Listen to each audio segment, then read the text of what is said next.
La catastrophe qui s'est abattue sur la communauté humaine, les angoisses et les questions multiples qu'elle soulève, nous amènent à nous tourner naturellement vers la littérature, comme consolation, mais aussi pour nous aider à comprendre le passé et l'avenir, car cette épreuve est un terreau qui nourrira la littérature de demain.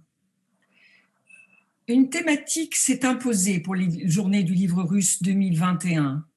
Mots d'aujourd'hui, mots pour demain. Il s'agit de deux mots différents, bien sûr.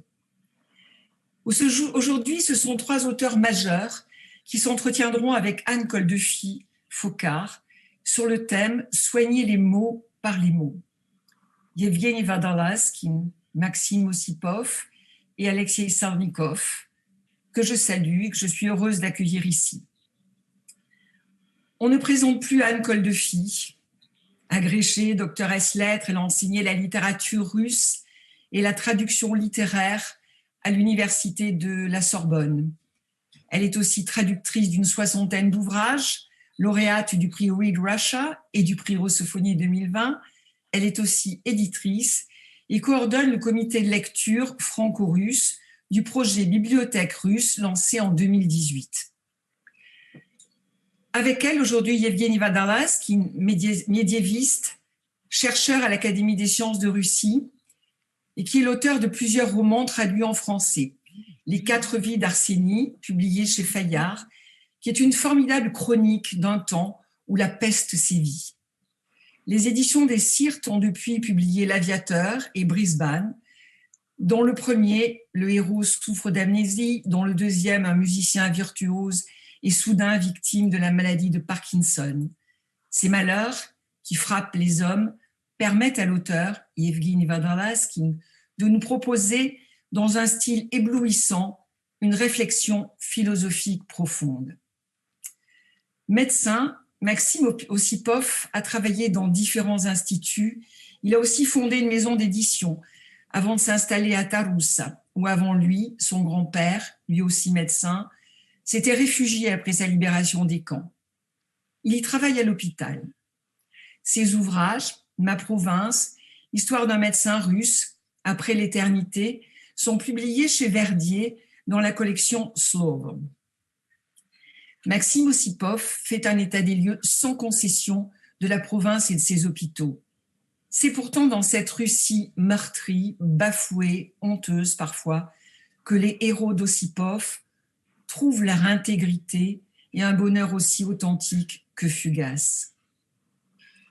Ce sont aussi les éditions des Syrtes qui publient les Petrov, La grippe, etc., d'Alexei Salnikov, ouvrage qui a suscité de vifs débats avant de devenir la révélation de l'année, valant à son auteur le prix littéraire NOS, le Nez, et une nomination best-seller national en 2018. Les Petrov, c'est le roman d'une famille russe lambda dont les membres sans prénom se déclinent entre Petrov, Petrova et Petrov Junior, et qui sont tous contaminés par la grippe. Salnikov décrit un univers d'aliénation absolue et interroge la condition humaine dans toute sa dimension métaphysique. Eh bien, je suis très heureuse de mener cette table ronde avec 3 grands auteurs. Auteurs d'œuvres très différentes, Christine en a dit quelques mots, auteurs d'œuvres très différentes, mais dans lesquelles la maladie est présente chez chaque auteur.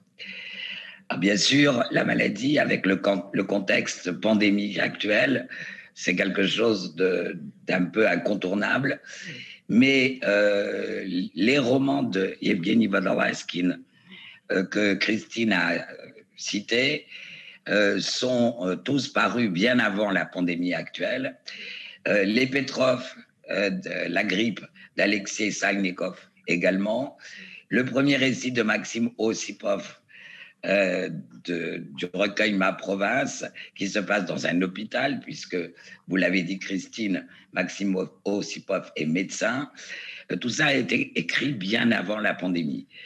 Alors, je commencerai par m'adresser aux 2 non-médecins, c'est-à-dire, pour commencer, à Alexei Salnikov, ensuite à Yevgeny Vadalaskine. Pourquoi avoir choisi ce thème de la maladie? Pourquoi est-ce que vos personnages, vos textes sont malades? Ну, это циклическая такая вещь.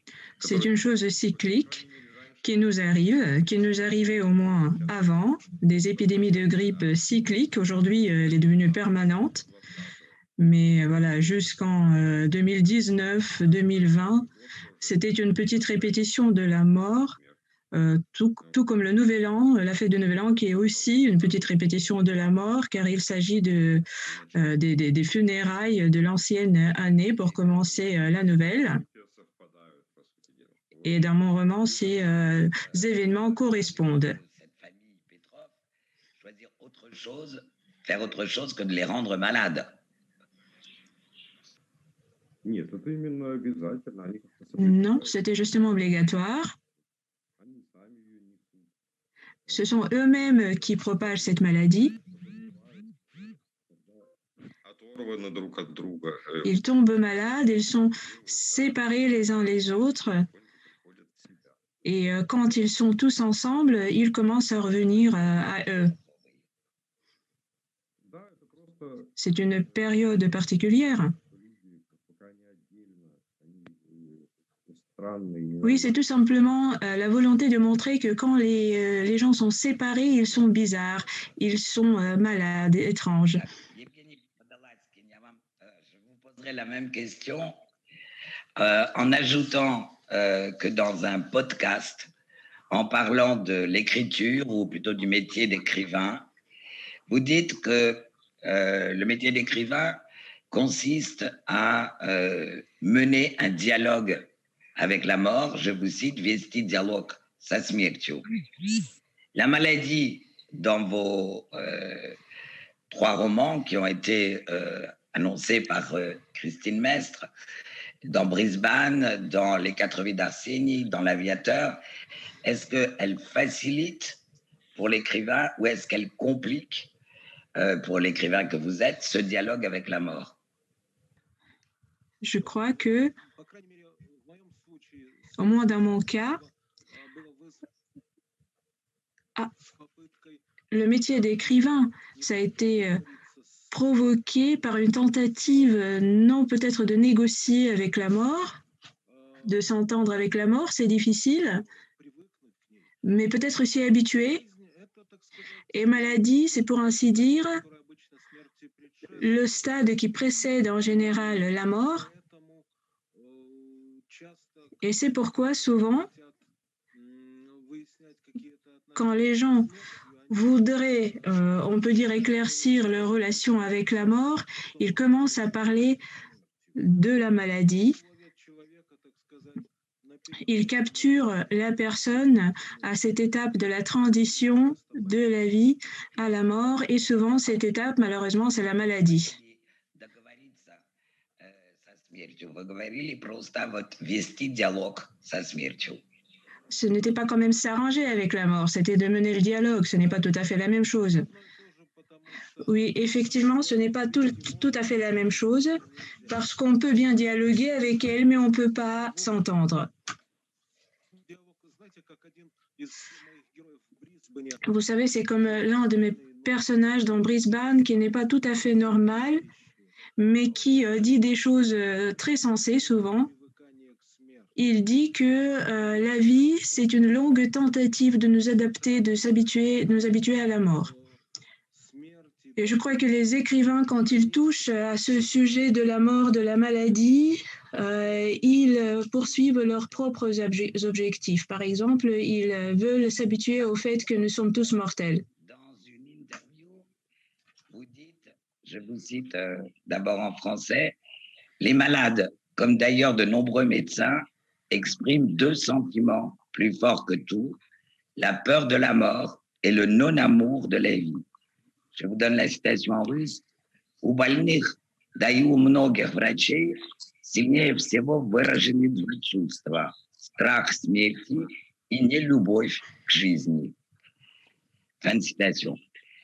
La peur de la mort chez les malades, et même chez les médecins, on peut le comprendre. Le non-amour de la vie, нелюбовь к жизни, ça paraît un peu plus étonnant, surtout chez un médecin, non?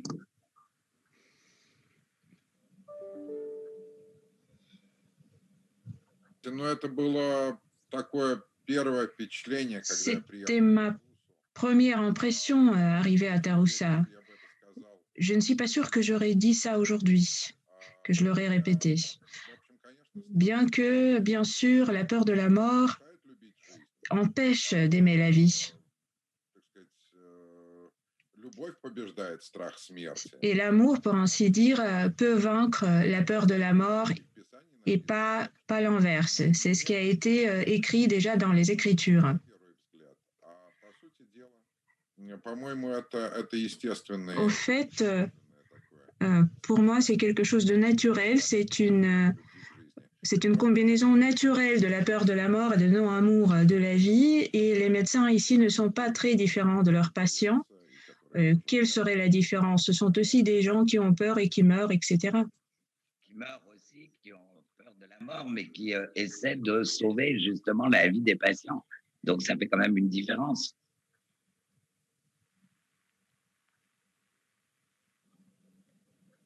Ну, иногда спасают, иногда Parfois, ils la sauvent et parfois ils n'y arrivent pas. Ну и потом, Et puis, сказать, ну, врачебная comment vous dire, hein? профессия так уж романтизируется. Le métier de médecin ne devrait pas être tellement romantisé. C'est un bon métier, mais ce n'est que l'un des métiers. Peut-être le meilleur quand même. Je ne sais pas, je me suis tellement habituée au fait d'être médecin. Ça a commencé depuis si longtemps qu'aujourd'hui, c'est difficile pour moi de m'imaginer que ça pourrait être autrement. Euh, je reviens à Alexei Salnikov. Un critique, dans une interview avec vous, vous parle du маленький человек, le petit homme, qui semble être une des marques de fabrique de la littérature russe. Et il vous demande si, par vos Petrov, vous ne revenez pas d'une certaine façon à ces petites gens, à ces маленькие люди. Quand il vous pose cette question, vous avez l'air désarçonné, un peu perdu. Et puis vous répondez, non, j'ai vu des gens malades, mais pas petits. En russe, vous dites exactement, я видел больных людей, но не маленьких. Malade de quoi? Alors, vous n'avez toujours pas la traduction, il faut que je vous redonne la question en russe, si je comprends bien. У вас нет перевода все еще? Нет, но я понял, что о маленьком человеке спрашивают. Все, Да, Toujours да. pas de traduction, mais j'ai bien compris que vous me posiez la question sur le petit homme. И вы поколебались, а потом сказали, нет, я видел больных людей, но не маленьких. И что ваши Петровы не маленькие люди. Но если вы видели вот больных людей, но больных чем? Всем, чем угодно, собственно говоря. То есть De tout ce qui peut arriver. Si vous me posez cette question sur la vie, alors j'ai vu des gens qui étaient malades différemment, de toutes les façons. Je ne sais pas. Dans la famille, nous vivons tous une série de pertes liées à une série de maladies. Et dans la rue, nous voyons aussi des gens malades de telle ou telle façon. Autre chose, c'est que un être humain ne peut pas être petit. Tout de même, il s'agit de toute une vie. Un petit homme, c'est cette personne vue de l'extérieur. Et en réalité, chacun vit sa vie, chacun traîne sa pierre à la manière de Sisyphe, une fois seulement, jusqu'à la frontière jusqu'à laquelle il peut la traîner, et ensuite la pierre tombe, et c'est là que cela finit. Et c'est ça l'œuvre de chaque personne, c'est de vivre sa vie. Et chacun de ces destins est important et est intéressant. Si vous regardez en face n'importe quel des passants, vous allez retrouver beaucoup de choses intéressantes. Est-ce que les traducteurs peuvent me dire si on ne les stresse pas trop? Ça va à peu près de mon côté. Pas de réponse, donc je suppose que ça va. Evgeny Badalaskine. D'ailleurs, si vous voulez, si chacun de vous trois veut intervenir par rapport à des questions que je pose ou à des réponses d'un de vous, il n'y a vraiment aucun problème. C'est plus compliqué que si on était en présentiel, que si on pouvait se voir autour d'une table, mais je pense qu'on peut y arriver, ça peut être tout à fait intéressant. Vous dites, Yevgeny Podolaskine, que l'écrivain donne le ton, la tonalité des choses, de la vie, d'une époque. Vous insistez beaucoup sur cette idée de tonalность.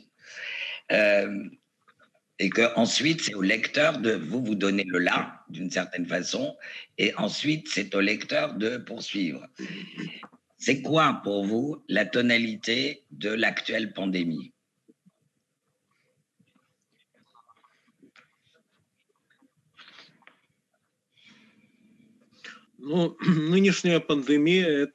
L'actuelle pandémie, c'est tout d'abord une épreuve.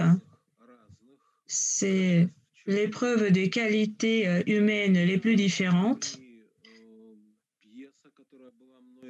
Donc, pour moi, la pandémie, c'est aussi une pièce que j'ai écrite tout au début, en avril de l'année dernière. Cette pièce s'appelle La sœur des quatre. Et j'ai été étonnée, vous savez, que l'épreuve en général change la personne. Pourquoi je me suis tournée vers le drame, vers le genre dramatique? Parce que c'est dans le genre dramatique que ce changement est le plus évident, parce que le drame en tant que genre d'art, demande une explosion et demande une transition, une transcendance de l'euro vers une autre qualité, un autre état. Et j'ai compris quand j'ai commencé à écrire que malgré de grands changements, je ne vois pas cette transition. Et donc, dans cette pièce, j'ai cette fin. Tout le monde se révèle donc à d'autres personnes par rapport à ce qu'il s'était, à comment il s'était présenté au début. L'infirmière se trouve être la mort, le député n'est pas le député, etc. Et à la fin, ce député qui a la tendance de parler de façon pathétique, il dit « Désormais, nous serons tous différents. Nous ne serons pas les mêmes. » Donc, c'est un peu l'expression russe, et qui veut dire c'est pas tout à fait la même chose. En français, ça ne veut pas forcément ça ne veut pas dire forcément la même chose que d'être autre, d'être différent et de ne pas être les mêmes. Je voudrais dire qu'on exprime tout cela dans différentes langues avec différents moyens. Donc moi, j'ai bien voulu utiliser ces mots-là, de ne pas être les mêmes, parce que cette infirmière qui se retrouve, donc qui n'est pas très normale, elle dit déjà on n'était pas les mêmes parce qu'on se faisait passer pour d'autres, et maintenant nous ne serons pas encore les mêmes. Et dans ce cas-là, on n'aura aucun espoir. C'était ma sensation que j'avais déjà il y a un an. Et aujourd'hui, il me semble que tout de même, les impressions sont un peu différentes. Il est évident que nous allons changer, mais ces changements sont liés plutôt, pas vraiment à la pandémie elle-même, mais il s'agit plutôt des changements qui avaient mûri depuis quelques années déjà, qui s'étaient développés dans un domaine autre que médical. Tout simplement, aujourd'hui, la pandémie devient catalyseur.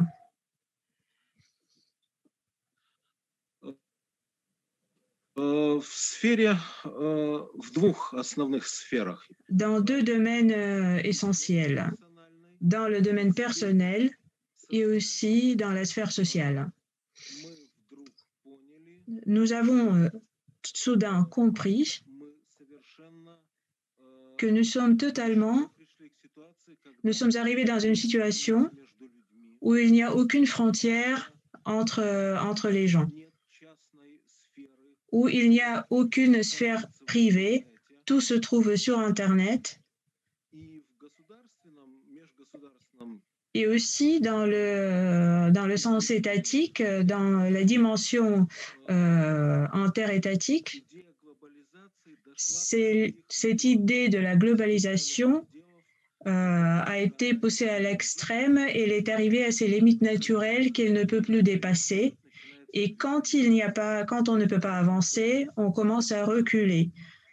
C'est-à-dire qu'on commence à se diriger donc de l'autre côté, dans la sphère sociale, dans la sphère privée. On va vers le rétablissement des frontières, pas les frontières qu'on ne pourrait pas franchir, mais au moins ces frontières seront tracées. Et cette journée des portes ouvertes tout à fait infinie, qui avait existé jusqu'aujourd'hui, je crois que cette journée touche à sa fin. Avec ce point de vue que vient d'exprimer Yevgeny Vadalaskine, qui dit en plus, qui a précisé que les changements ne seraient pas forcément dans le domaine de la médecine, dans le domaine médical, mais dans d'autres domaines.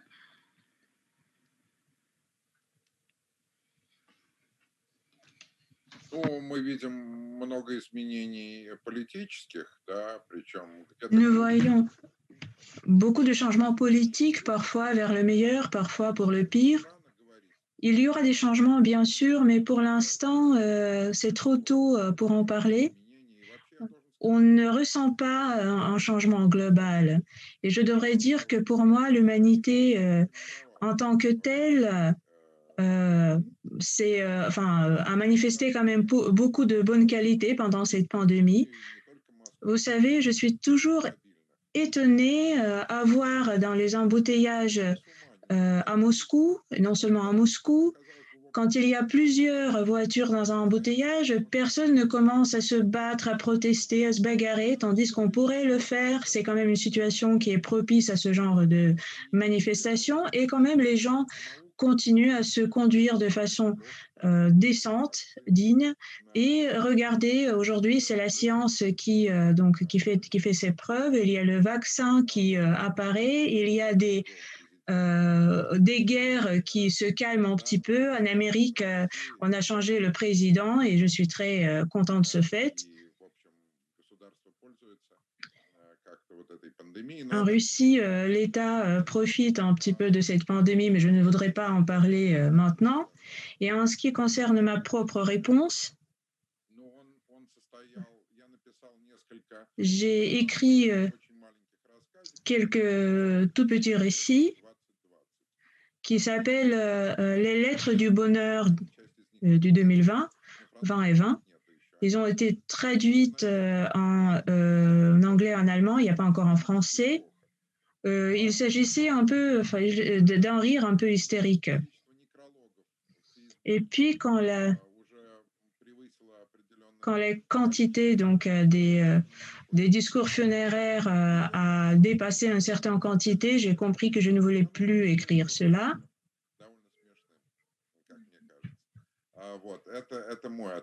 Ça, c'était ma réponse à la pandémie. En ce qui concerne au changement global subi par l'humanité, je crois que c'est trop tôt pour en parler. Или у вас другое мнение по этому поводу?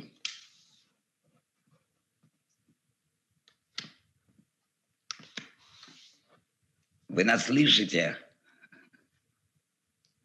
Я вас слышу, да. Вопрос, слышите ли вы? Вот, включаю. Да, пожалуйста. Je vous entends. Est-ce que vous m'entendez maintenant? Parfait. En partie, je suis d'accord avec Yevgeny et avec Maxime. Mais le problème, c'est que l'histoire est imprévisible. Et on ne peut pas prédire, heureusement, ce qui suivra, parce que sinon on s'ennuierait. Si on regarde 100 ans en arrière, on avait la grippe espagnole, on avait le typhus et on avait aussi la Première Guerre mondiale qui faisait rage. Et du point de vue d'aujourd'hui, est-ce que les gens ont changé? À mon avis, ils n'ont pas changé du tout. Et pour moi, on continuera à vivre comme on vivait.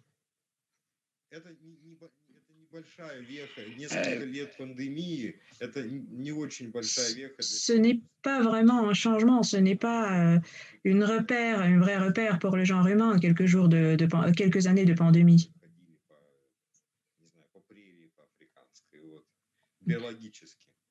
Biologiquement par rapport à notre passé où on foulait les prairies africaines. En un an ou en quelques mois, il n'empêche qu'on peut, comme le dit Yevgeny Vadalaski, on peut imaginer qu'il y aura un certain nombre de changements. Je voudrais revenir sur ce que disait Maxime Ossipov tout à l'heure, qui disait du point de vue politique, bon, les choses changent ou ne changent pas, ça dépend des pays, etc. Je voudrais citer ce qu'avait dit Maxime Ossipov dans une interview, parce que ça me paraît important par rapport aussi à la place de la littérature. Un journaliste vous demandait, Maxime Ossipov, si la littérature, quel pouvait être le pouvoir de la littérature, si elle avait une place aussi importante qu'il y a quelques années ou quelques décennies. Et Maxime Ossipov, vous répondiez, ce qui est odieux, c'est que la politique occupe de plus en plus de place, qu'elle elle a une influence sur tout. C'est comme une maladie. Bien sûr, on a envie de guérir, et c'est le sentiment le plus fort. Et pour nous tous, pour toute la société, ou en tout cas pour une partie de cette société, ce qui est le plus important, c'est de guérir au plus vite. Mais on n'y arrive pas, et manifestement, ça ne va pas arriver dans un avenir proche. Je vous donne la citation en russe. Противно, конечно, что политика занимает все больше места, она влияет на все, это как болезнь. Конечно, тебе хочется выздороветь, и это самое сильное чувство. И нам всему обществу или некоторой части его хочется поскорее выздороветь. Но не получается, и, очевидно, не получится в ближайшее время. La société malade, c'est vrai, c'est peut-être vrai pour la Russie, c'est à mon avis tout aussi vrai pour l'Occident et pour beaucoup de pays. Et ce que je remarque dans vos œuvres à tous les trois, c'est qu'il y a parfois le présent, beaucoup plus beaucoup le passé, mais pas énormément d'avenir. Et ça, c'est quelque chose qui m'interroge. J'aimerais savoir ce qu'il en est pour vous. Pourquoi est-ce que vous avez il y a aussi peu d'avenir dans vos textes? Je voudrais commencer par peut-être Maxime Ossipov.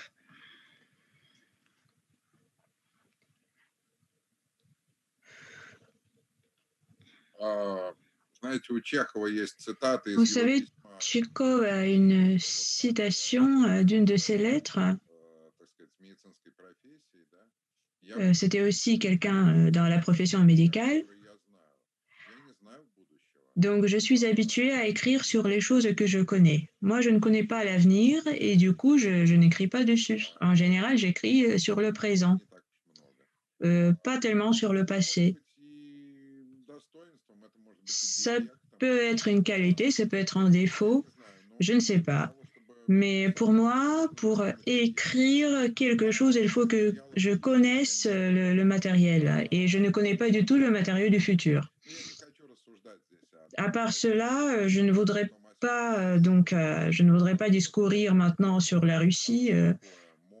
Dans un de mes petits essais, Je dis qu'en Russie, en 10 ans, beaucoup de choses changent et en 200 ans, rien ne change. C'est souvent cité et c'est vrai que, en partie, je pense comme ça. Peut-être comme toute pensée universelle, ce n'est pas tout à fait vrai, mais c'est la sensation que j'ai. Et dans ce sens-là, en retournant à la pandémie, je crois que en Russie, de toute façon, ça va rester sans réflexion. Il y a beaucoup de choses qui restent sans réflexion en Russie, des choses qui nous arrivent et qui passent. Et une fois c'est passé, c'est révolu.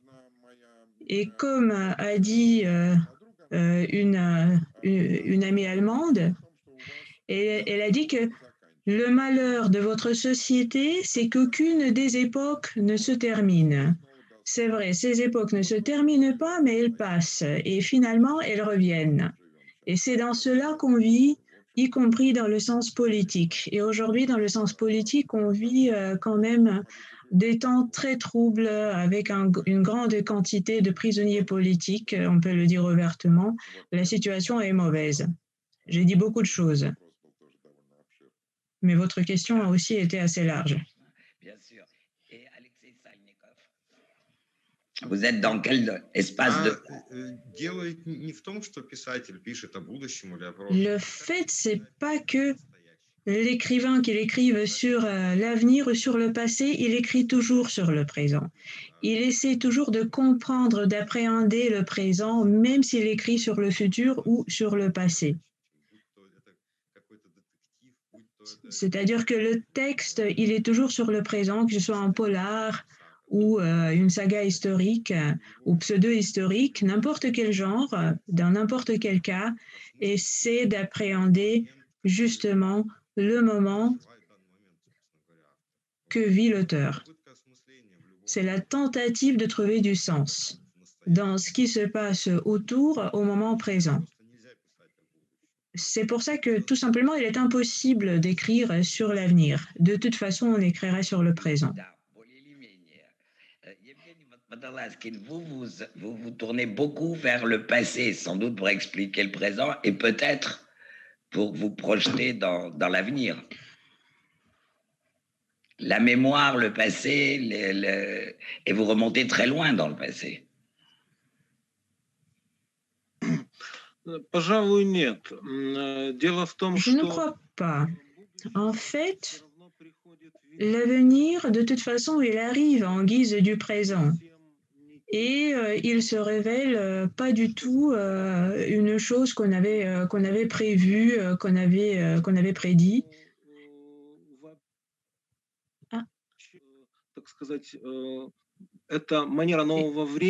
Et donc, c'est un peu la manière de la modernité en tant qu'époque, de regarder tout le temps de l'avant.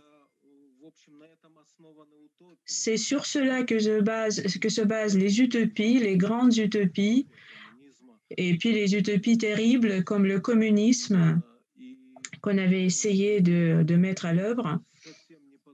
Moi, ce n'est pas quelque chose qui me plaît, ce regard-ci. Moi, je suis plutôt quelqu'un qui apprécie le regard médiéval sur le temps. Au Moyen Âge, ce n'était pas un regard de perspective comme aujourd'hui. Aujourd'hui, on croit que donc demain sera meilleur qu'aujourd'hui, comme on chantait dans une chanson soviétique. Donc le centre de l'histoire, surtout dans l'époque soviétique, se plaçait dans le futur. Et dans le Moyen Âge, on regardait en arrière. C'était un regard rétrospectif. Du point de vue de quelqu'un qui vivait au Moyen Âge, il n'y avait pas d'avantage de la modernité par rapport au passé. Parce que le temps était dirigé, le vecteur du temps était dirigé différemment. Le centre, le soleil, il était au passé. En particulier pour le Moyen Âge russe ou occidental, le centre de l'histoire était au moment de l'incarnation de Jésus-Christ. Et de là, tout a commencé à empirer un peu. Et ce regard me semble plus sain. Cette opinion me semble plus saine parce qu'elle ne passe pas dans l'utopie absolue. L'utopie semble être quelque chose de bien parce qu'elle nous dépeint un monde clair, un monde vif. Mais ce qui est le pire dans l'utopie, c'est qu'elle n'est pas passible d'incarnation et on essaie tout le temps de l'incarner. Et pour moi, il ne faut pas penser à l'avenir, il ne faut pas vraiment penser au passé, mais au présent. Des allers-retours vers le passé. Alexei Salnikov, vous Да. préoccupez, vous l'avez dit, vous travaillez sur le présent. Вы занимаетесь настоящим, mais Не я один пишу о настоящем. я знаю, но, Все пишут о настоящем. конечно, Так или Je ne suis иначе, pas le seul à écrire sur le présent, tout le monde écrit sur le présent. именно литература о настоящем. La littérature, c'est toujours une littérature du présent. но вы сами сказали, вот, говорили в одном интервью, что без фантастики вы не можете. Но фантастика это Vous avez dit тоже dans un de vos interviews que vous ne pouvez pas sans le fantastique, настоящего. Да. mais il est vrai que le fantastique, c'est une manière d'appréhender le présent. Фантастика никогда не бывает оторвана от Même si on écrit sur l'avenir, le fantastique, la science-fiction n'est jamais déplacée, n'est jamais séparée de son époque, de l'époque où elle est écrite. Она опирается на современную философию, Elle se base toujours sur la philosophie moderne, социологию и там sur la sociologie contemporaine, etc. Реализм это не ваше. Не Le ваше. réalisme, c'est pas quelque chose que vous aimez, c'est pas votre genre. Реалистические, Pourquoi j'ai aussi écrit des choses réalistes, без фантастики невозможно. mais quand même sans le fantastique, c'est impossible. интереснее. C'est plus intéressant avec le fantastique. Между реальностью Vous voyez, quand il y a une petite barrière entre la réalité et ce qu'on invente, вот эта 3D-картинка quand il y a une petite distance, c'est là qu'on aura cette représentation de la réalité en 3D. Parce que nous ne trouvons pas toujours dans la réalité dans laquelle on est plongé. On est souvent dans les nuages, on est souvent attiré, distrait par d'autres choses. Et il me semble, quand il y a une description de la réalité en tant que telle, sans le fantastique, sans un élément fantastique, c'est alors qu'on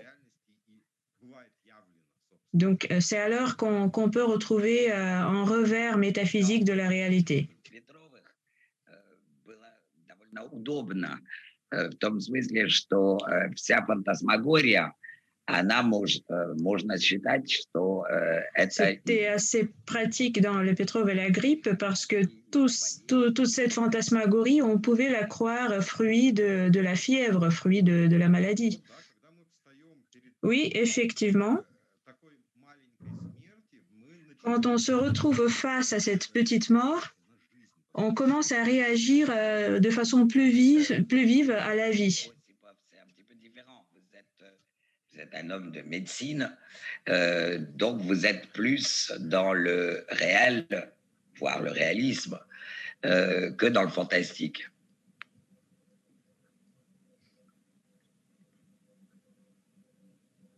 Ну, если говорить о фантастике как о жанре, Bon, si on parle du fantastique en tant que genre littéraire, de la science-fiction, c'est vrai que je ne l'aime pas, je ne la lis pas. Mais en ce qui concerne, так сказать, вы обращаетесь к тому, что я врач. souvent vous dites que je suis médecin, il ne faut pas surestimer la signification de ce fait. Parce que si j'étais chimiste ou, je ne sais pas, un artilleur, Ну, другой набор метафор. j'aurais peut-être une autre série de métaphores, На самом деле, un autre instrumentaire, mais en réalité, что я врач, слава богу. je suis content d'être médecin, Dieu merci, mais je ne crois pas que ça influence tellement ce que j'écris И так далее. et ma manière d'écrire. C'est un peu Contradictoire avec ce que vous avez dit par ailleurs. Je sais que vous l'avez dit à plusieurs reprises, vous détestez qu'on vous compare à Tchekhov. Et on peut le comprendre parce que c'est quand même le cliché immédiat. Dès qu'on voit un écrivain russe qui est aussi médecin, on parle de Tchekhov et de Bulgakov, mais encore plus de Tchekhov. Mais je ne vous comparerai surtout pas à Tchekhov. Mais en revanche, à une table ronde consacrée à Tchekhov, vous avez dit, je crois, enfin je sais, je cite, « En tant que médecin, je suis très attaché à cet aveu de Tchekhov. Ma pratique des sciences médicales a eu une influence notable sur mon activité littéraire. » Ça, c'est Tchekhov. Je donne la citation en russe. Là, c'est vous qui parlez. Мне как врачу очень дорого следующее признание Чехова, в кавычках, занятия медицинскими науками имели серьезное влияние на мою литературную деятельность. C'est pas visiblement, d'après ce que vous dites là, c'est pas tout à fait la même chose pour vous, pour votre activité littéraire. Mais en quoi est-ce que la médecine a pu avoir... Это правда, но тогда я чувствовал так, сейчас... C'est vrai, à l'époque, je le ressentais comme ça et aujourd'hui, je le ressens différemment. Ça peut changer. Bien sûr que ça peut changer. Mais simplement, est-ce que Tchekhov disait que ça lui donnait une espèce de talent particulier pour l'observation, pour le fait de disséquer un certain nombre de choses. Est-ce que c'est la même chose pour vous ou pas du tout, ou tout simplement ça vous est égal?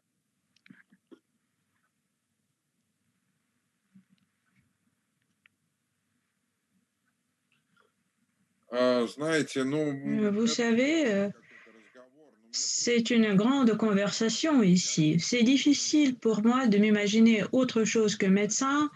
J'ai eu mon diplôme universitaire quand j'avais 22 ans. Aujourd'hui, j'en ai 57. C'est-à-dire que la grande partie de ma vie, je l'ai déjà passée en tant que médecin.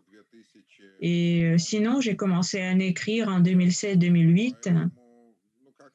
C'est pourquoi aujourd'hui, c'est difficile de m'imaginer quelque chose de différent, qu'il m'arrive une chose différente. Chez vous trois, il n'y en a aucun de vous qui vit à Moscou. Alors, c'est vrai que Yevgeny Vodolazkin vit dans la capitale du Nord, mais Maxime Osipov, vous êtes à Taroussa. Alexei Salnikov, vous êtes à Ekaterinbourg, mais vous avez vécu dans des plus petites villes. Qu'est-ce que ça change pour vous, cette distance par rapport au centre? Qu'est-ce que ça change, je veux dire, pour votre écriture, pour votre travail littéraire? Est-ce que ça a une importance? Il me semble que ça en a une, mais c'est à vous de le dire. Et laquelle? Yevgeny Vodolazkin.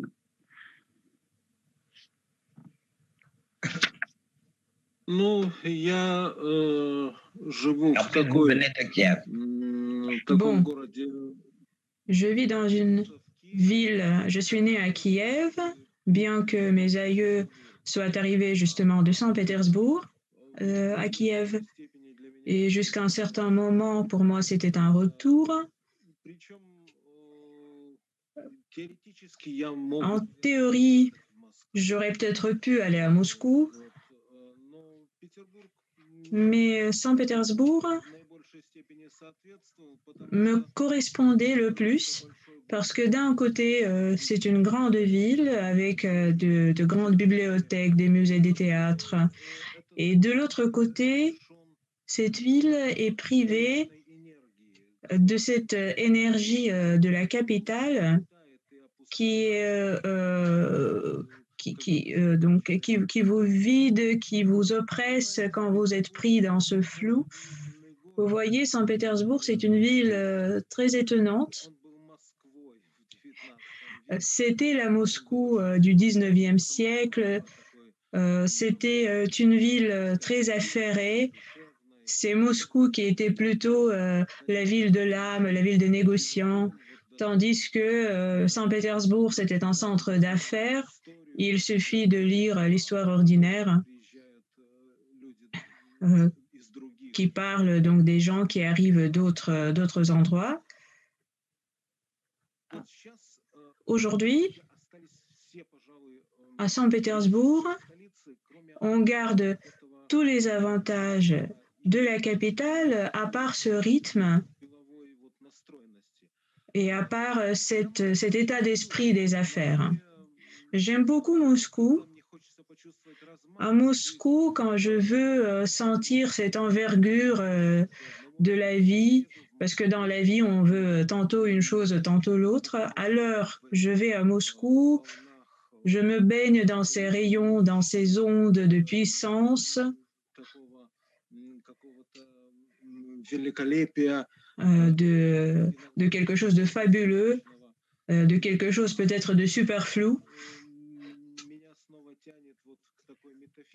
Et quand c'est encore la métaphysique qui m'attire, alors je reste à Saint-Pétersbourg. Et c'est un très bon endroit pour travailler, à vrai dire. Mais vous savez ce qui est bien, ce que je crois très bien, si on regarde la géographie de nos écrivains, on ne pourrait pas dire que tout le monde se concentre à Moscou ou à Saint-Pétersbourg. Par exemple, Yekaterinbourg est aussi un centre très puissant. On retrouve de très bons écrivains à l'Extrême-Orient, en Sibérie. Et ce n'est pas par hasard. Parce que dès qu'il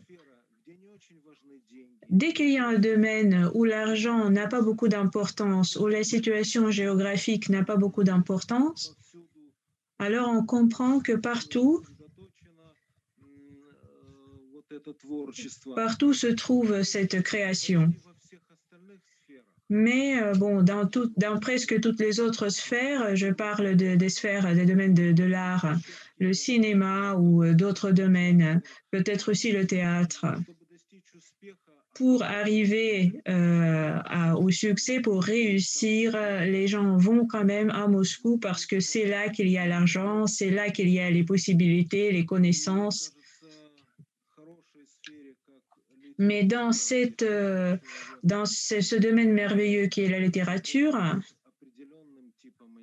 où la personne travaille avec un certain type d'énergie, dans ce sens-là, heureusement, il n'y a pas, cette centralisation est absente et on peut dire que le pays, dans tout son territoire, reçoit des écrivains. C'est un phénomène nouveau que pendant assez longtemps, quand un écrivain qui n'était pas de Moscou avait du succès, très vite, il venait s'installer à Moscou. Or, on a l'impression que maintenant, ça n'est plus forcément le cas ou plus le cas du tout. J'ai l'impression que c'est un changement par rapport à il y a un certain nombre d'années. Нет, это не новое явление. Non, ce n'est pas un phénomène nouveau. Rappelons-nous déjà les écrivains qui écrivaient sur les villages, Raspoutine, Astafiev. Ils étaient tous, ils écrivaient là où ils vivaient. Là, j'ai l'impression, en plus, que beaucoup, Многие переезжали, да. oui. Les gens déménageaient, c'est vrai. Beaucoup moins maintenant. Видите, там были какие-то личные Mais обстоятельства. vous voyez, il y avait aussi des circonstances personnelles en plus. Но переезжали не по Mais les gens déménageaient non pas что им надо было утвердиться в литературе. pour s'affirmer en tant qu'écrivain. Justement, il était plus simplement parfois de s'affirmer en se trouvant en dehors de la capitale. Да, и это действительно было так. Et c'était vraiment le cas. Я вот сейчас пытаюсь J'essaie de me souvenir pour qui un déménagement à Moscou aurait radicalement changé la vie. Effectivement, beaucoup de gens ont déménagé, mais ce qui est important, c'est que beaucoup de gens restaient.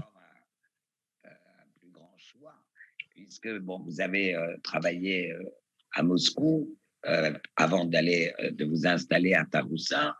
Mais avant, vous avez été aux États-Unis et il y a eu un moment où vous auriez pu rester aux États-Unis et vous avez choisi, un, de rentrer en Russie et deux, de vous installer à Taroussa, c'est-à-dire en province.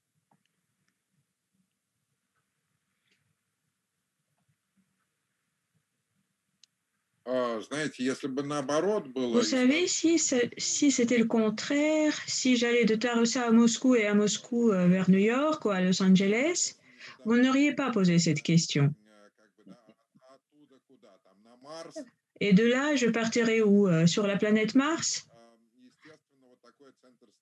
Donc, c'est un peu le mouvement naturel, un mouvement qui tend vers le centre. Et quand on dévie de ce chemin, ça semble une pathologie. Plusieurs le pensent. Comment vous dire? D'abord, grâce à Internet, nous pouvons parler avec vous. Moi, je suis toujours à Taroussa et vous me voyez bien, vous m'entendez bien. C'est-à-dire que aujourd'hui, ça n'a plus tellement d'importance.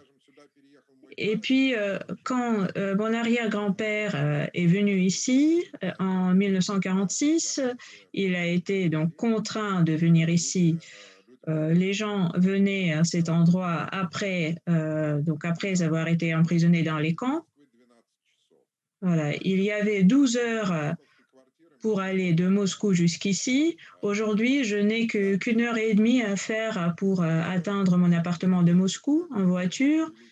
Donc, il ne faut pas vraiment exagérer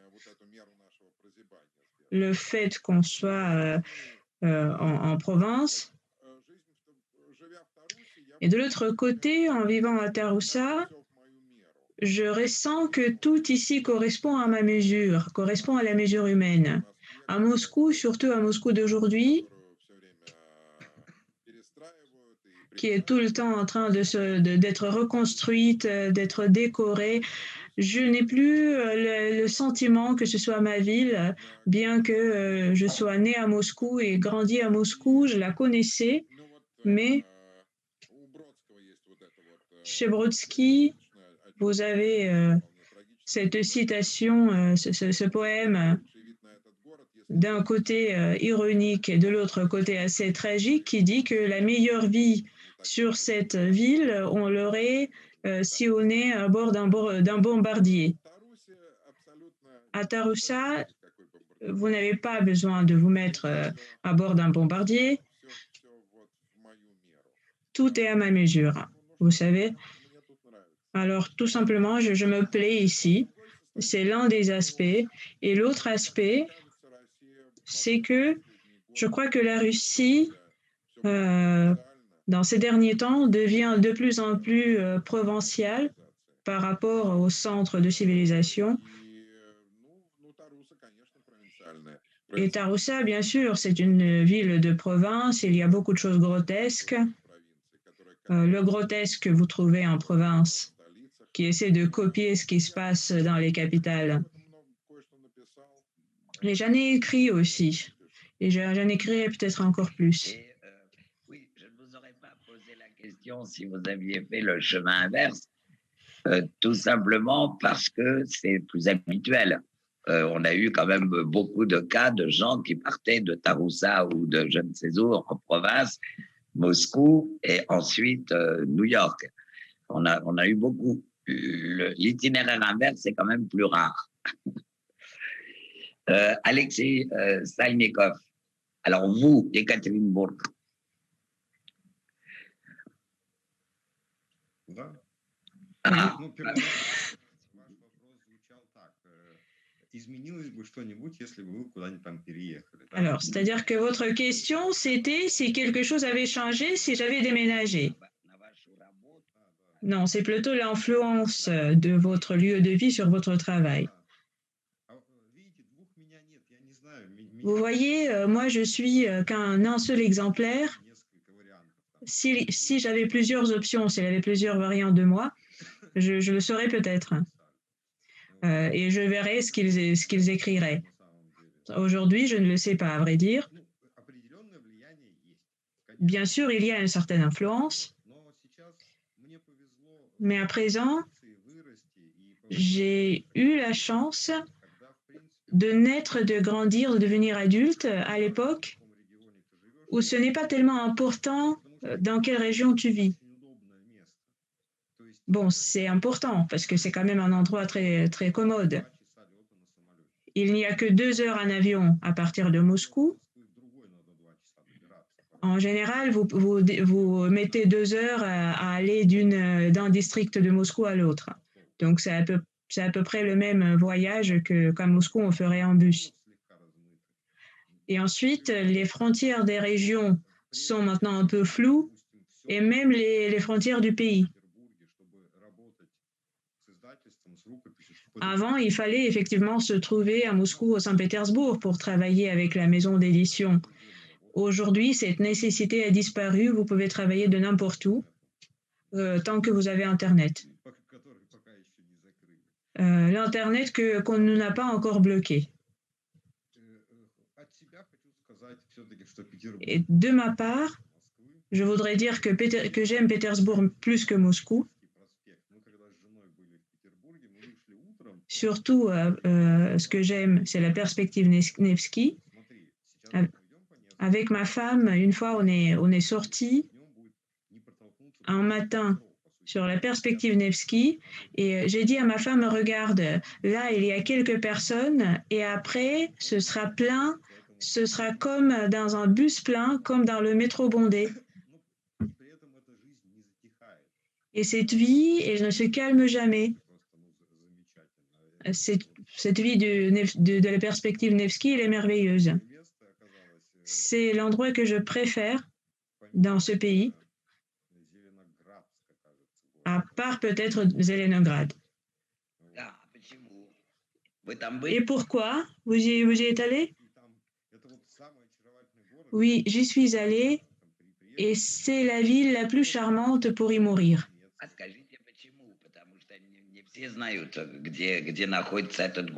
Dites pourquoi tout le monde ne sait pas où se trouve Zelenograd, c'est peut-être sur Mars. C'est dans l'oblast de Kaliningrad. C'est une ville qui a eu de la chance de ne pas avoir été bombardée. Il reste l'architecture allemande. Et peut-être elle éveille dans l'âme russe le souvenir des contes des frères Grimm, assez gothiques, assez morbides. Il y a quelque chose d'outre-tombe peut-être. Je ne sais pas comment vous le dire. Gothique et en même temps peut-être lié à des choses assez tristes, mais en même temps, cette architecture allemande, elle est tout à fait merveilleuse, elle est étonnante.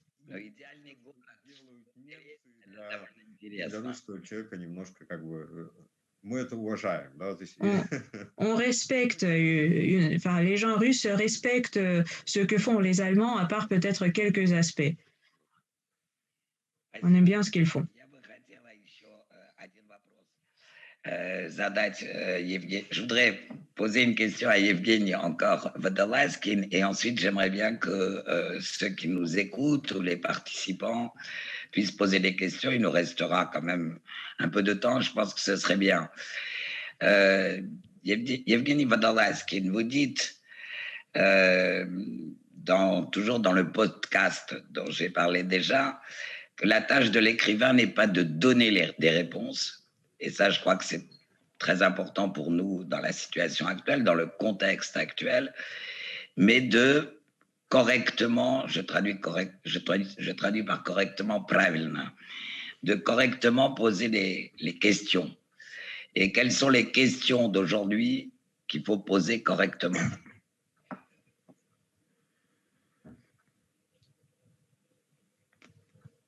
Vous savez, mes questions, elles ne sont pas très attachées au jour d'aujourd'hui, au jour de demain. j'essaie d'appréhender le temps. Et le temps m'intéresse non pas en tant que cours de l'histoire, mais en tant que l'idée de la finalité. Parce que quand Adam et Ève ont été chassés du paradis, on leur a donné le temps. Le temps, c'est la finalité, et la finalité, c'est la mort. Et j'essaie d'appréhender d'un côté ou de l'autre cette chose. Je dirais que, en principe, je m'intéresse au sens de la vie. C'est un thème littéraire très étroit. Et sur ce chemin, je ne voudrais pas peut-être séparer ces questions, les diviser. Je mettrai la question de telle façon, la vie ou la mort, comment ça se passe? Je ne comprends pas cela, je voudrais croire en vie éternelle et j'y crois depuis que j'ai découvert la mort. Et j'ai découvert la mort quand j'étais adolescent. Et quand je l'ai découverte, quand j'ai appris que cela existait, y compris pour moi, avant j'avais cette notion de la mort bien sûr,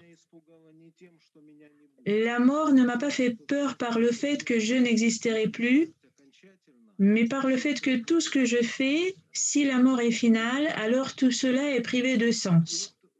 C'était ma réponse à la question. Et c'est ce type de question qui m'intéresse. Alors que les choses politiques, à l'époque, j'étais une personne politisée quand j'étais jeune. Ensuite, tout cela a cessé de m'intéresser. Ce n'est pas que j'ai peur, on a moins peur quand on devient vieux, quand on arrive à un certain âge. Mais tout simplement, la politique, les mouvements sociaux m'intéressent vraiment dans un tout petit degré, en tant que tel.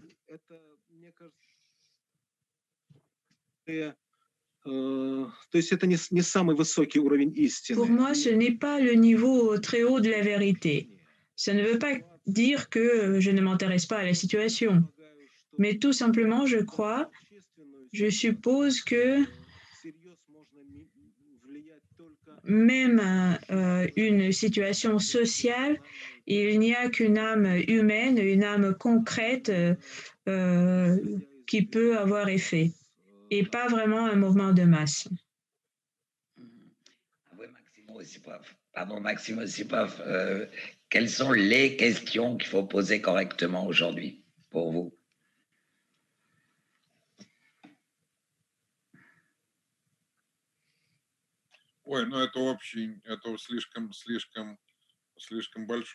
Ça, c'est une trop grande question, trop générale. Il faut poser les questions qui vous intéressent, qui peuvent vous émouvoir.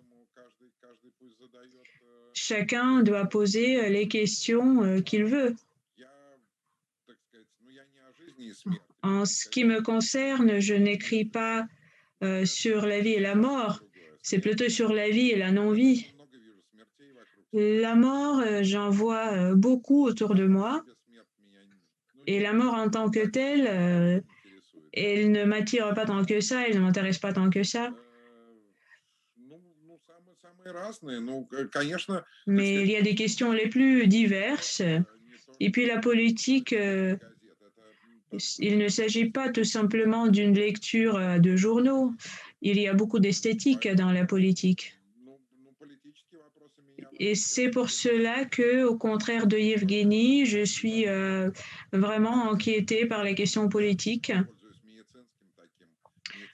Je vais utiliser une métaphore médicale, mais quand le cancer a dévoré la moitié de la personne et elle dit qu'elle ne s'intéresse pas à l'oncologie, voilà, bon, on peut peut-être ne pas s'intéresser à l'oncologie. Mais tout simplement, c'est quelque chose qui nous arrive en ce moment. Et bien sûr, en particulier, je m'intéresse à la politique.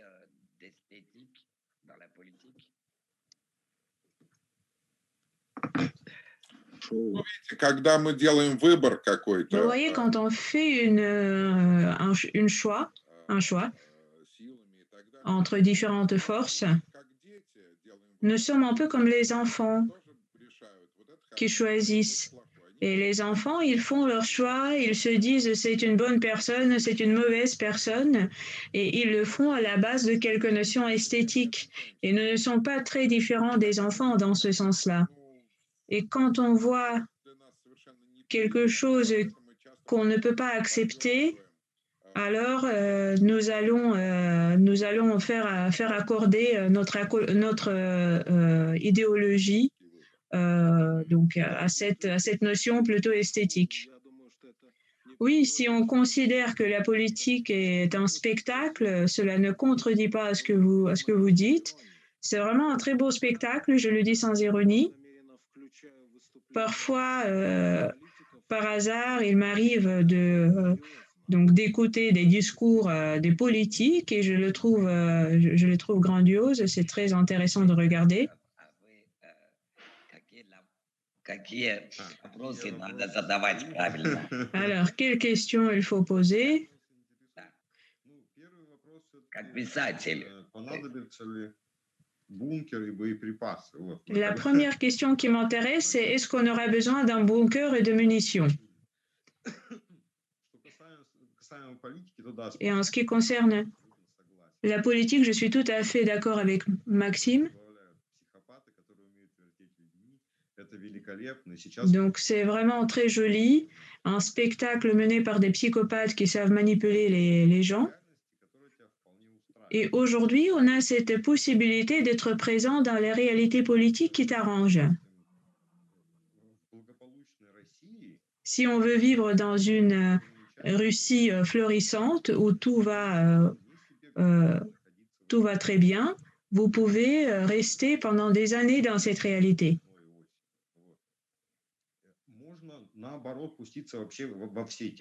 Et vous pouvez au contraire de ne voir que le pire, que le négatif, un négatif absolu, un pays qui va donc n'importe où. Et pour moi, les catastrophes, c'est quelque chose à laquelle on est habitué, c'est notre état normal.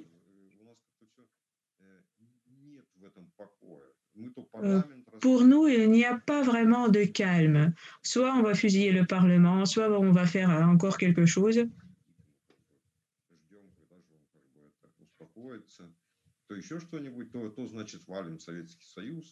Tantôt, on va faire effondrer l'Union soviétique. C'est un pays très gai. Si les gens veulent des changements, la majorité ne veut pas vraiment de changement, tout simplement parce qu'il n'y a pas d'idéologie qui intéresse, qui arrange des gens. Et si jamais cette idéologie apparaît, alors on va voir ce qu'on va voir. Il nous reste 10 minutes à peu près pour quelques questions à poser, 2 sur le chat, une sur Facebook et une sur YouTube. Donc assez rapidement pour cette dernière question. Oui, да, это будет очень быстро. Это Евгению Водолазкину, это просто из чистого любопытства. Вот в подкасте вы сказали, писательство – это участие в общем деле. Так как я работаю в последнее время над перепиской Николая Федорова, общее дело, у меня бзик на общее дело, не об этом общем деле вы говорите. Когда вы говорите, это участие в общем деле. Не об общем деле Федорова, то есть о деле воскрешения. И если нет, что я думаю, о каком общем деле вы говорите? Это к кому вопрос? Это вам. Et pour qui la question? Писательство – это участие в общем деле. Конец цитаты. Я коротко скажу, что я Je vais vous dire tout court que c'est la participation à cette affaire commune, mais pour moi, cette affaire commune, ce n'est pas une sorte de spaghetti bolognaise quand il faut tout unir dans un mouvement, dans un parti. La personne doit faire sa propre affaire bien. Et ça, c'est sa contribution, sa meilleure contribution dans cette affaire commune. J'essaie d'exprimer des choses qui peuvent être utiles pour moi. Et alors, je sens que je participe à cette affaire commune. Donc, en fait, j'ai une première question d'Isabelle Punch aux 3 conférenciers, à nos 3 écrivains.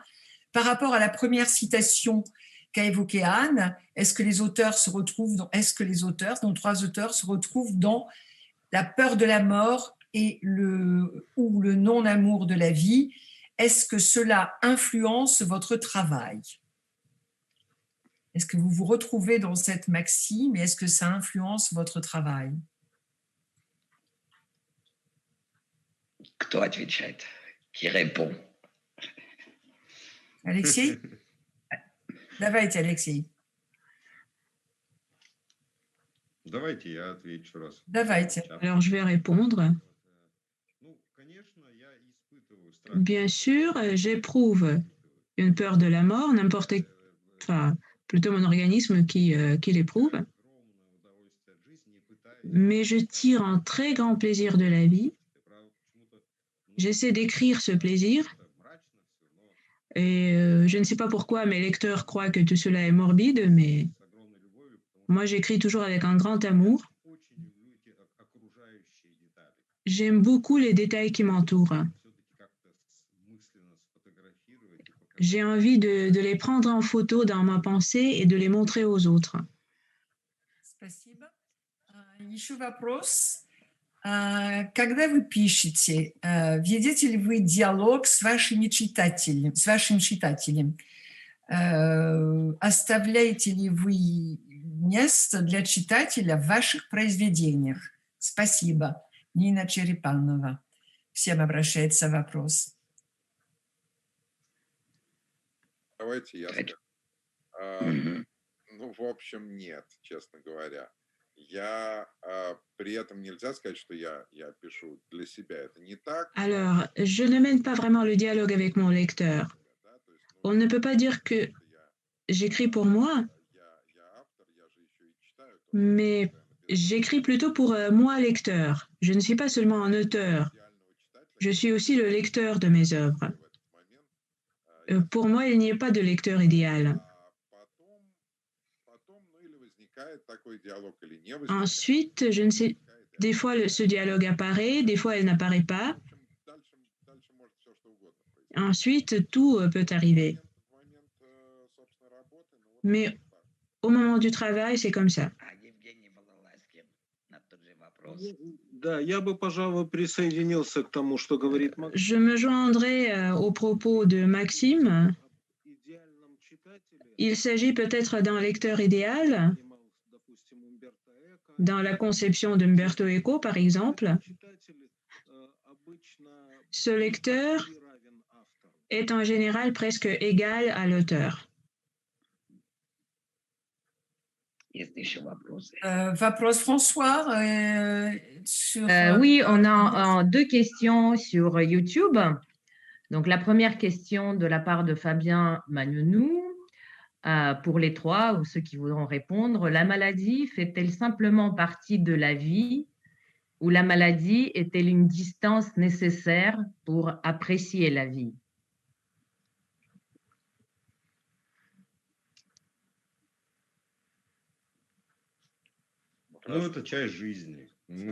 C'est une partie de la vie. Nous sommes souvent malades.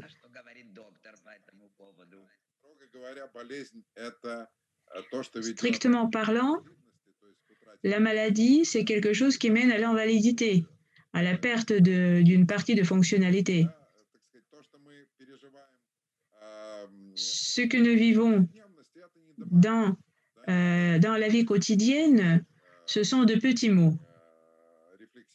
Il ne faudrait pas tellement réfléchir à ce propos. Moi, c'est le regard que j'ai sur cela. Je ne peux pas avoir un autre regard. Alors, encore une autre question de la part d'Igor Bagno. Est-ce que vous avez reçu une réaction particulière de la part de vos lecteurs en France, celle qui vous a semblé différente par rapport aux réactions que vous recevez habituellement?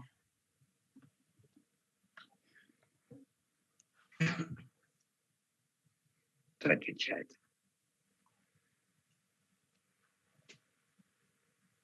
Еще нет.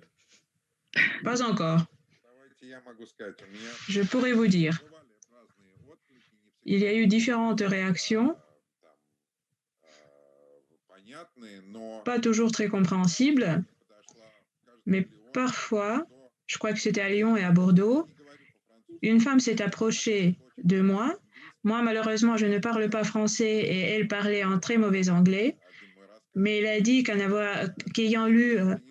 l'un de mes récits, ça a changé sa vie. Сказала, что да, к лучшему она Je lui ai demandé si ça a changé la vie отношения с матерью. vers le meilleur. Elle a dit oui. Et elle a dit qu'elle a pu améliorer les relations avec sa mère. C'était l'une des meilleures critiques que j'ai eues. Понимаете, вот такое C'était un petit comptable d'un petit magasin, je ne sais plus, mais ça m'a beaucoup touchée et cette réaction est restée.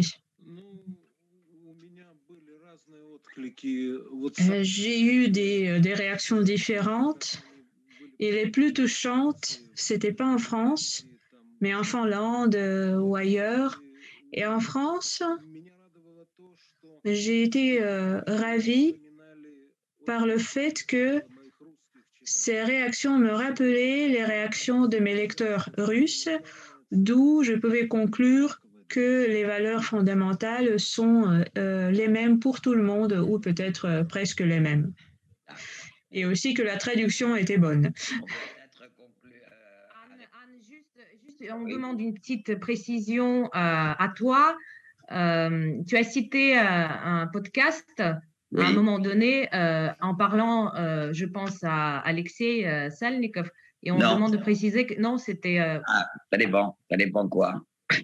Voilà, tu as parlé d'un podcast et on demande de préciser ce que c'était comme podcast. C'était un podcast de Yevgeny Vodolazkin. Ça s'intitule, c'est une série de podcasts Book 24, je crois, quelque chose comme ça. Et il y avait un podcast de Yevgeny Vodolazkin. Et pour Alexei Salnikov, il y avait dans une librairie qui a l'air assez extraordinaire. Это было в книжном магазине. Было интервью, довольно долгое интервью вас, Алексея Сальникова. Я не помню, где это было, но это было не в Екатеринбурге. Там большой, новый относительно книжный магазин, просто прекрасный. Верхний Пышме. Кафетерия и еще вот зал для мероприятий. А где это было, потому что я не помню. Donc c'est une question sur le podcast possible de Evgeny Vodolazkin qui a été fait dans une librairie peut-être de Екатеринбург. Вроде бы столько интервью дала, понравилось именно, бог знает. Нет, а потом я была поражена в таком, по-видимому, городке маленьком. J'ai été frappée de savoir qu'il y ait une telle librairie dans une petite ville. Там еще что замечательно, там пол, на котором мы сидели, он Ce qui est aussi merveilleux, его можно пустить в виде амфитеатра, то есть и давать c'est que le plancher dans cette librairie, on peut la baisser, voir une sorte d'amphithéâtre et d'avoir le dialogue donc à l'intérieur de cet amphithéâtre. Maintenant, merci beaucoup aux trois auteurs qui ont vraiment répondu à toutes les questions et je trouve qu'il y avait des réponses très, très intéressantes, ce qui n'était pas évident parce que vous êtes tellement différents que ça aurait pu ne pas fonctionner. Et je trouve que ça a plutôt bien fonctionné, donc je vous remercie vraiment beaucoup. Merci à tous et merci à Anne aussi, parce que c'était quand même un exercice un peu compliqué. Ne nous quittez pas. Nous espérons vous revoir bientôt aux Journées du livre russe, place du Panthéon. Mais d'ici là, nous allons continuer notre soirée. Et tout de suite, cette première édition, vous allez le voir, sera ponctuée par des moments poétiques grâce à un projet Ciné-Poésie d'Anatoly Biely, un des plus grands acteurs de théâtre et de cinéma russe aujourd'hui. Après des études de théâtre, il a intégré la troupe du théâtre Stanislavski, puis celle du théâtre d'art Anton Tchekhov, fondé par Stanislavski. Il a joué dans plus de 80 rôles dans de nombreux spectacles, et tant au théâtre qu'au cinéma ou à la télévision. Amoureux inconditionnel de la poésie, Anatoly Biely a participé à un grand nombre de projets poétiques, et en 2016, il a créé le projet Ciné-Poésie, dont l'objectif est de promouvoir auprès du grand public, à travers des courts-métrages, la poésie, en proposant des poèmes connus, lus par des grands acteurs russes. Le premier film que nous allons voir est consacré au poème de Marina Tsvetaeva, Moniments Ville, Nuit.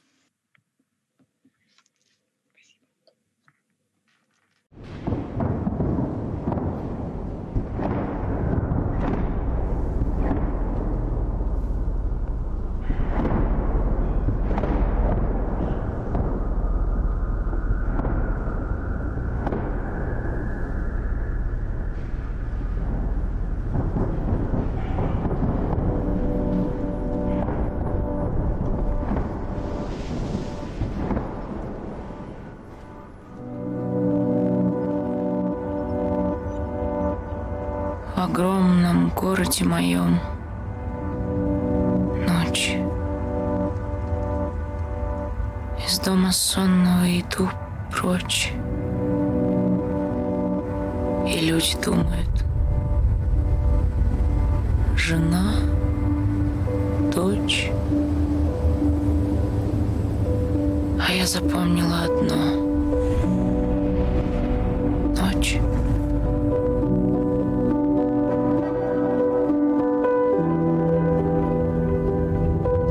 Июльский ветер мне метет путь, и где-то музыка в окне чуть. Ах, нынче ветру до зари дуть сквозь стенки тонкие груди в грудь.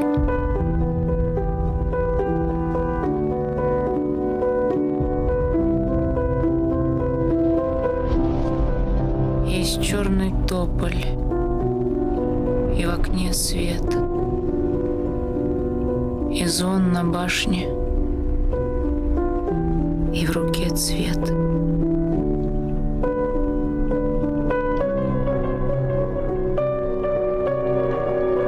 И шаг вот этот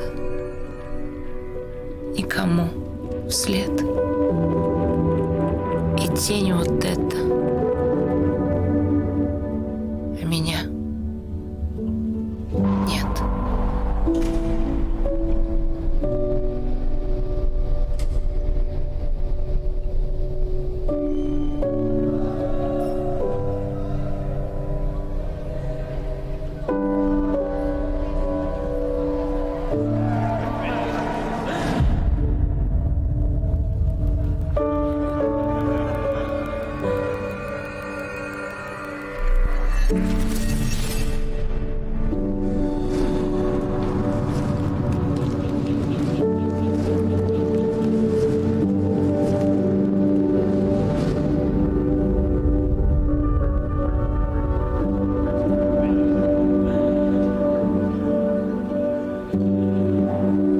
Огни, как нити золотых бус, ночного листика во рту вкус. Освободите от дневных уз, друзья, поймите, что я вам снюсь.